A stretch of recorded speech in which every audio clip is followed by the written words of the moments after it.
Ellie, a 17-year-old senior at Westfield High, drifted through her small-town life with a mix of boredom and comfort. Westfield's air always felt heavy, as if the town held secrets it refused to share. Her days revolved around school, her bold best friend Tara, her annoying 12-year-old brother Max, and her mother, who worked late shifts at the hospital. That routine shattered on a gray, damp Monday when Lenora Kane arrived. In homeroom, Miss Hargrove, reeking of lavender and exhaustion, introduced her. "Class, this is Lenora Kane, joining us from... where was it, dear?" Lenora, pale as moonlight with uneven black hair past her shoulders, answered softly, "Salem." Her violet eyes swept the room, sharp and unsettling, silencing the snickers from classmates. Ellie, slouched over her notebook, felt a chill, like a winter draft had slipped in. Lenora sat 2 rows behind her, her presence heavy like a shadow that lingered too long. Tara leaned over, whispering, "Witch vibes, total cauldron in the locker energy." Ellie forced a laugh, but Lenora's gaze seemed to pierce her, probing, not just watching. At lunch, Tara spread the Salem rumor across their table, joined by Jake, her soccer-playing boyfriend with a weak sense of humor, and Priya, Ellie's quiet lab partner who noticed everything. Priya, adjusting her glasses, whispered, "Her necklace, it's a spiral with thorns. It's weird." Across the cafeteria, Lenora sat alone, her necklace glinting under the fluorescence, almost pulsing. Jake smirked. "What? She's summoning demons for kicks?" Classic Salem. Ellie couldn't shake the unease twisting in her gut. That night, alone in her room, Ellie scrolled on her phone when Max burst in. "Ellie, Tommy said the new girl was muttering weird words in the hall like a spell." Ellie rolled her eyes. "Tommy's an idiot, Max. Do your homework." After he left, curiosity gripped her. She searched spiral, thorn symbol online, finding vague forum posts about occult sigils and binding rituals. She brushed it off, but sleep came hard, her mind snagged on Lenora's violet eyes. As she finally drifted off, a faint tap sounded at her window, too soft to be real, yet too real to ignore.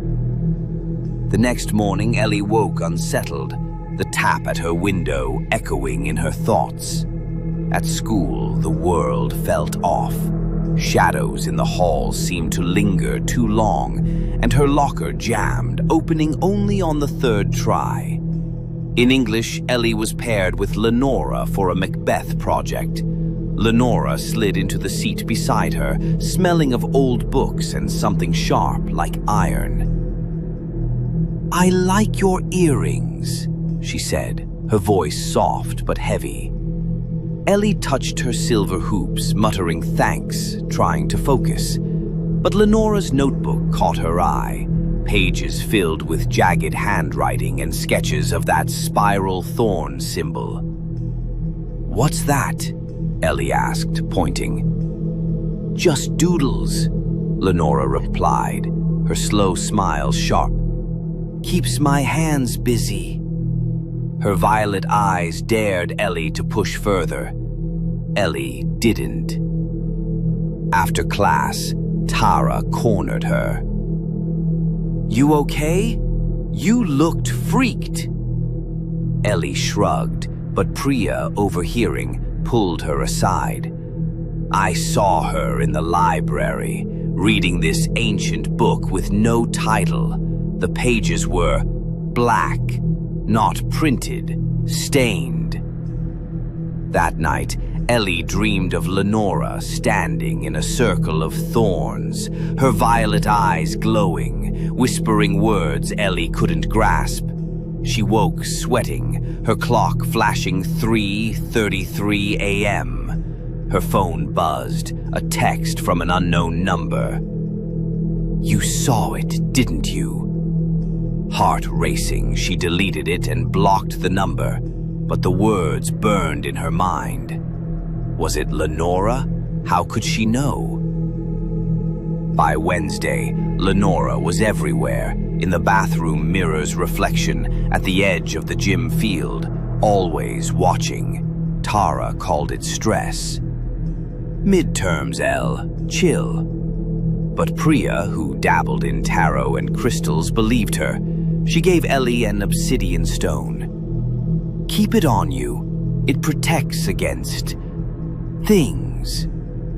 Jake laughed. "What?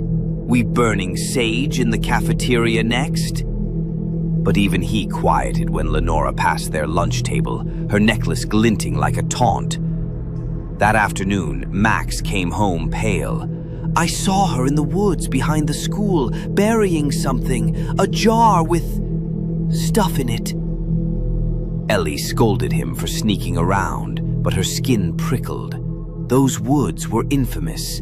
Kids dared each other to go there at night, whispering of hauntings. She'd never believed it, until now. As she lay in bed that night, the house too quiet with her mother at work, another tap sounded at her window, louder. Ellie's heart pounded as she approached her window, curtains trembling in her grip. She peeked out, nothing but the oak tree swaying. On the windowsill lay a black feather tied with red thread. She shoved it into a drawer, refusing to touch it, but its image haunted her. At school on Thursday, Lenora's presence felt suffocating. Ellie spotted her in every corner, by the lockers, near the bleachers, those violet eyes always watching. Fed up, Ellie confronted Lenora after school near the bleachers. "What's your deal?" she snapped. "Why are you everywhere? What's with the creepy symbols?" Lenora tilted her head, studying her. "You're curious, Ellie. That's dangerous." Her voice was calm, but her eyes, too bright, too deep, weren't human. "Stay out of it," she said, brushing past. Her touch was cold, like frost. Ellie told Tara, Priya, and Jake everything. Priya's eyes widened. "That feather's a marker. Something's watching you now." Tara scoffed, but her shiver betrayed her. Jake, skeptical but loyal, offered to check the woods for Max's jar. Tara insisted on going, and Priya, though scared, refused to stay behind. "We stick together," she said, clutching her obsidian stone. Friday night, they ventured into the woods. The air was thick, the silence oppressive. In a small clearing, Jake dug with a stick, unearthing a glass jar sealed with wax, filled with dark liquid, hair, nails, and a blurry photo. "What the hell?" Tara whispered. Priya backed away. "It's a hex. We need to leave." A twig snapped. Lenora stood at the clearing's edge, her necklace glowing faintly. "You shouldn't touch what isn't yours," she said, her voice echoing unnaturally. Jake stepped forward, bravado flaring. "What's this freak show?" Lenora raised a hand and Jake stumbled, gasping, clutching his chest. Tara screamed. Priya, muttering a prayer, threw her obsidian stone. It hit the ground near Lenora, who hissed and stepped back. They ran, branches tearing at their skin, not stopping until the school parking lot. Jake, pale and shaking, muttered, "Felt like something squeezed my heart." Tara sobbed. Priya gripped Ellie's hand. They swore to keep it secret. Who would believe them?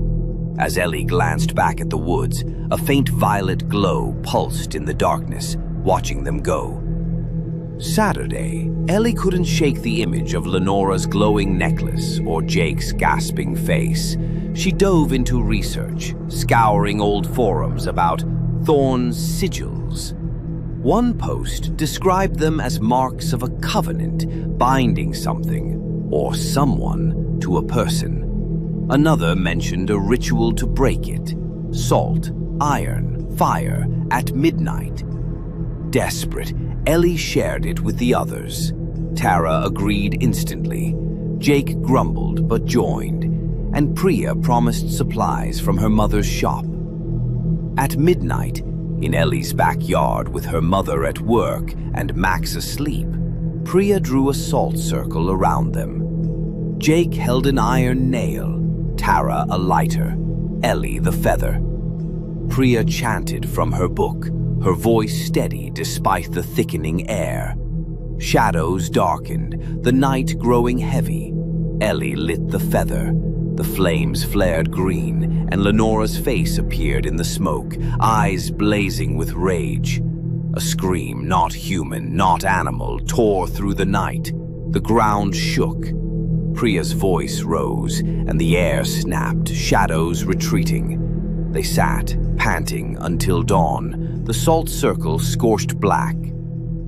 Exhausted but relieved, they hoped it was over. On Monday, Lenora was gone. Miss Hargrove said she'd transferred out. The air felt lighter. Ellie's locker opened easily, and the world seemed normal. Tara and Jake avoided the topic like it was a bad dream. Priya checked in, quiet but fierce. Max swore he saw Lenora's shadow one night, but Ellie dismissed it, gripping her obsidian stone. Yet, as Ellie walked home that evening, the air grew heavy again. A faint whisper brushed her ear, her name spoken softly like a promise. She quickened her pace, heart racing, and didn't look back. Did the ritual truly banish Lenora? Or is something still lurking, waiting for Ellie? Ellie tried to reclaim her routine, but Westfield no longer felt safe. The town's heavy air pressed harder as if it knew what she'd faced. She kept salt by her door and Priya's obsidian stone close, checking her windows each night. Tara threw herself into school gossip, Jake focused on soccer, and Priya quietly strengthened their bond, her tarot cards always nearby. Max stopped mentioning Lenora, but his wide eyes betrayed his fear. Ellie didn't know what Lenora was, witch, spirit, or just a girl who knew too much. The jar, the feather, the sigils, they haunted her thoughts. She avoided the woods, but sometimes, passing by, she swore she saw a violet glint among the trees. Priya suggested another ritual for protection, but Ellie hesitated. What if it drew Lenora back? One night, alone in her room, Ellie woke at 3:33 a.m. Her phone buzzed. No number, just a message. Curiosity binds Ellie. Her breath caught. She deleted it, hands shaking, but the words lingered. The next morning, a new symbol was scratched into her windowsill, a spiral with thorns, fresh and sharp. She covered it with tape, telling no one, not even Priya. Ellie moved through her days, glancing over her shoulder, feeling those violet eyes in every shadow. Westfield's secrets weren't gone, they were waiting. And as she lay awake each night, salt and stone by her side, she wondered if Lenora had ever truly left, or if she'd bound something to Ellie that could never be undone.